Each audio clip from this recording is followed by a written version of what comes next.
Hola, buenos días, sean bienvenidos a mi historia de innovación. Mi nombre es Carmen Lorena Sánchez González y soy estudiante de la Benemérita y Centenaria Escuela Normal de Jalisco, cursando el quinto semestre de la licenciatura en educación primaria. En esta ocasión hablaré sobre la innovación que llevé a cabo durante estas últimas 2 jornadas de prácticas. La escuela de prácticas a la que me tocó asistir es la Escuela Manuel Gómez Morín, que se encuentra en la colonia Lomas de la Primavera, la cual pertenece a una sociedad económica media-baja. Pero esperen. Primero lo primero. Y para esto hay que aclarar qué es innovación. Según Frida Díaz Barriga, dice que la innovación es un proceso creativo que implica asumir riesgos y errores, pues no se conoce a priori el nivel de cambio ni los resultados, ni mucho menos quiere decir que automáticamente nos llegue al éxito deseado.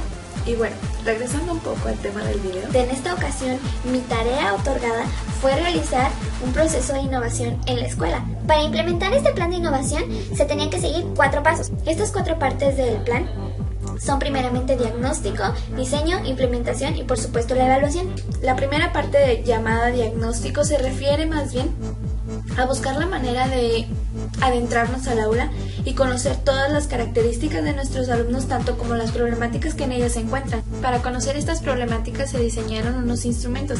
Los instrumentos consistían en ver o conocer o identificar nuestras áreas de dificultad y nuestras áreas de fortalezas. Las áreas de dificultad son en las que nosotros actuaríamos. Los instrumentos de análisis utilizados fueron los 3 instrumentos para revisar la fase preactiva, la fase interactiva y la fase posactiva. Esas 3 fases a las que me refiero son las que identifican a la práctica docente. La preactiva se refiere al proceso de planeación, la interactiva al proceso en el cual se implementan las estrategias y la posactiva al proceso de análisis o revisión de la misma práctica. Además de estos instrumentos también utilicé los diarios de campo, los diarios del maestro y algunas fotografías y videograbaciones de mis clases. Y bueno, con este diagnóstico yo me pude dar cuenta de tanto las características de mis alumnos como las debilidades que tenía en mi práctica, identificando también algunas de las problemáticas que se encontraban dentro del aula, las cuales repercutían muy fuerte en el aprendizaje de los alumnos. Las problemáticas a las que me refiero son 1. Clases expositivas. Me di cuenta de que mis clases no estaban haciendo o favoreciendo la interacción entre los alumnos, llegando a ser nada más la interacción entre el alumno-docente.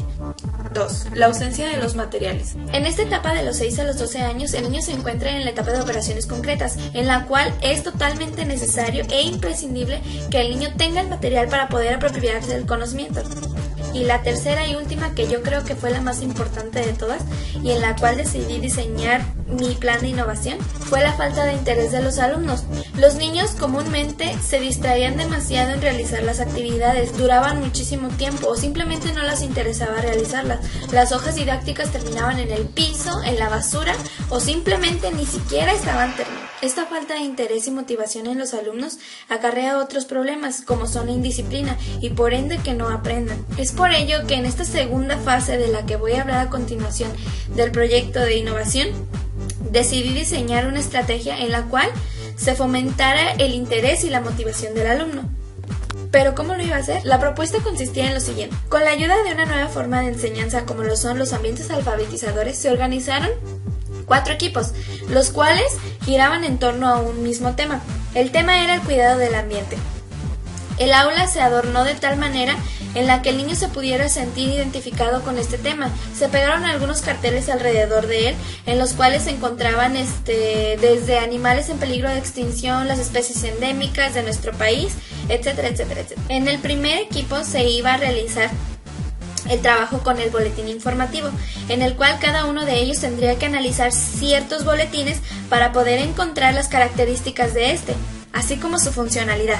En el segundo equipo o centro de interés se realizaría el trabajo con los aspectos de la proporcionalidad.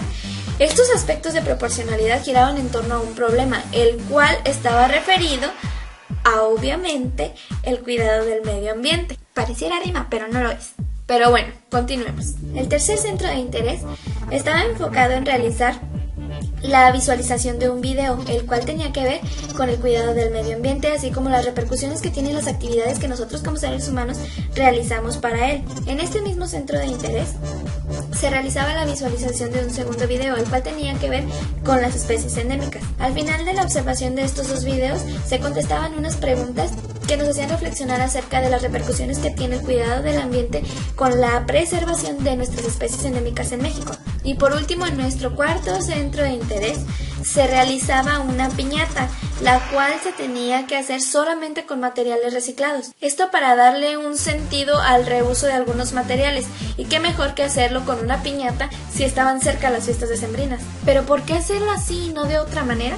Aquí están los referentes teóricos. Silvia Schmelkes nos dice que la indisciplina solamente ocurre cuando la escuela como organización no tiene disciplina, cuando no hay reglamentos o cuando habiéndolos, estos no se cumplen, cuando el funcionamiento escolar es errático, cuando las sanciones se aplican en forma subjetiva o arbitraria, cuando no está ocurriendo un proceso de aprendizaje. Los niños en general son felices cuando aprenden, su curiosidad y capacidad de asombro son enormes. Se aburren cuando no están aprendiendo y cuando se aburren, se indisciplinan. Es por ello que creo que es totalmente necesario que los alumnos se encuentren interesados o motivados por aprender.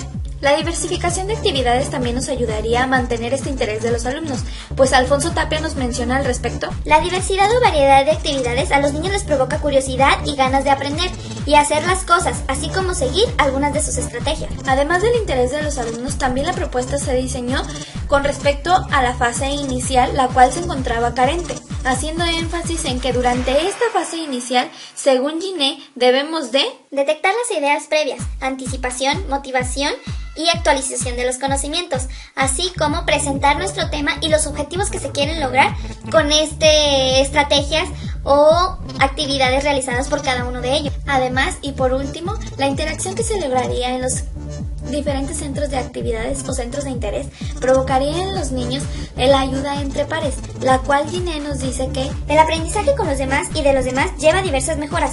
Una de las razones es que el alumnado no percibe de la misma manera las demandas del profesor, y por este motivo es conveniente realizar procesos de negociación que les permitan compartir ideas sobre los objetivos que se persiguen o sobre los criterios de la evaluación. Una vez diseñada la propuesta, ¿qué sigue? Pues aquí viene nuestra tercera fase de nuestro plan de innovación, la cual consiste en la implementación. Se escuchaba entre las voces: maestra, maestra, ¿qué voy a hacer? ¿Qué voy a hacer? ¿Qué voy a hacer, maestra? ¿Qué voy a hacer? Y las caritas sonrientes por todas partes. Además, en el momento también se me ocurrieron algunas otras pequeñas estrategias, como ponerles en el pizarrón una tabla donde se registraba la disciplina de cada uno de los equipos. En ella o ponía una palomita o una cruz a aquel equipo que estuviera trabajando correctamente. Cada equipo fue pasando por cada una de las mesas. En todas y cada una de ellos se encontraba un instructivo, el cual el jefe del equipo debía de leer para los demás para que pudieran realizar nuestras actividades. Pero antes de realizar todas las actividades, pedí a cada uno de ellos que tomaran la hoja del SQA, el cual consistía en 3 columnas: ¿qué quiero saber?, ¿qué quiero aprender?, y ¿qué aprendí? En la primera parte se contestaron las primeras 2 y posterior a esto se realizaron las demás actividades. Quisiera decirles que durante estas prácticas no pude realizar del todo como venía en mi planeación del plan de innovación, pues la escuela, como ya lo mencioné, que se encuentra dentro de un contexto de una sociedad económica media baja, con carente de servicios públicos, etc., se encontró varias veces sin agua, sin luz, y por ende los niños eran suspendidos. ¿Ven cómo el contexto sí influye? Al final de la realización de cada una de las actividades, se recogieron los productos de aprendizaje de los niños y además se les hizo una grabación pidiéndoles que nos dijeran qué habían hecho, cómo lo habían hecho, qué se les había dificultado y qué era lo que les había gustado. Esto con el fin de que llegaran a la metacognición. Y para no verme como toda una mentirosa, a continuación le presento varias de las evidencias que tengo de aprendizaje de los niños, así como algunos videos, fotografías de lo que se hizo dentro del aula.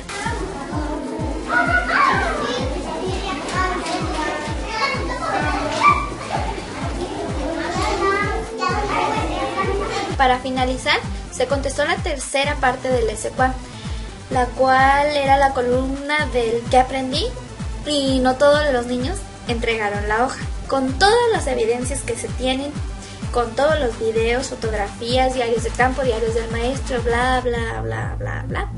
Se llegó a la cuarta y última parte de nuestro plan de innovación, la cual no quiere decir que sea la última, pues consiste en la evaluación. Este proceso se tiene que llevar a cabo en una recogida de datos para poder encontrar aquellas dificultades, errores y algunas de nuestras fortalezas, podría decirse, que se obtuvieron dentro de esta práctica.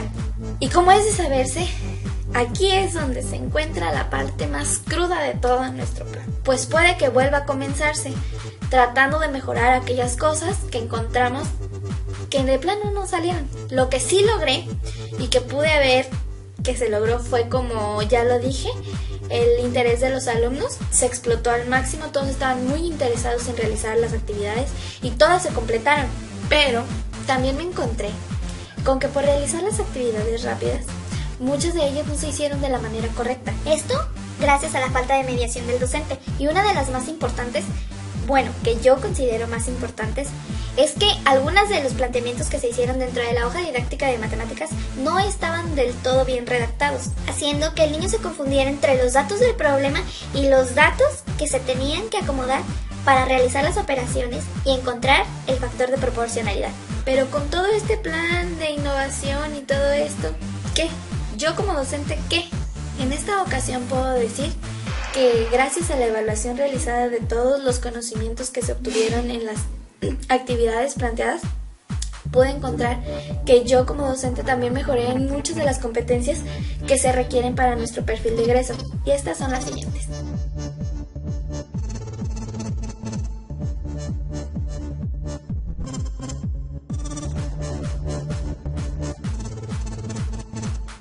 Por mi parte ha sido todo. Esta fue mi historia con la innovación y si tienen alguna duda ya saben dónde encontrarme. Bye.